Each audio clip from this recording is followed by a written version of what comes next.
Ayan, 1/2 cup na siya. Kailangan natin ng 1/2 cup ng parmesan cheese. Ayan. 1/2 cup plain breadcrumbs. Lagyan natin ng asin. Hindi natakalin. More. Black pepper. Ayan. 1 teaspoon garlic powder.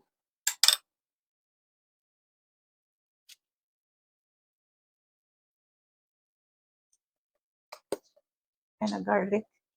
Onion. 2 egg yolk. Ayan.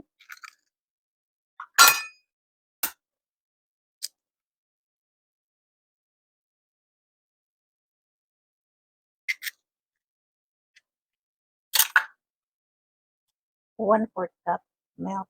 Ayan. Tapos, i-mix lang natin dito siya. Mix lang natin, guys. Ayan. Iwanan lang natin siya dito ng mga 5 minutes. Pag nakaano na siya. Nahanap natin yung parang ano siya, guys. Ganyan. Yan ang hinahanap natin texture. Iwanan lang natin siya ng 5 minutes. So, dito pagsamasamahin natin ang ating ground beef. Yan, ground beef palagi ang gamit ko, guys. Hindi ako gumagamit ng ground pork.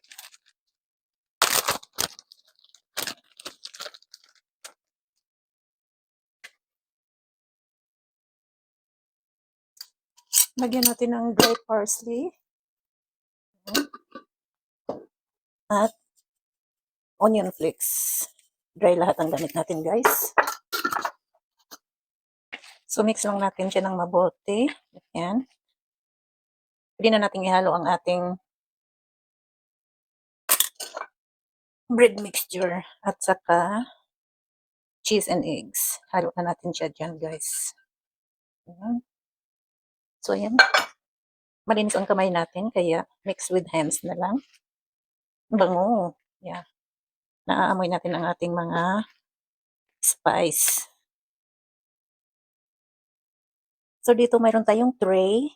Na-sprayhan na natin siya ng olive oil. Ayun, magawa na tayo ng yan. Hindi naman kailangan perfect ang pagkabugan niya, guys. So, yan. Bilogin lang natin hanggang sa matapos. So, ayan na. Ready to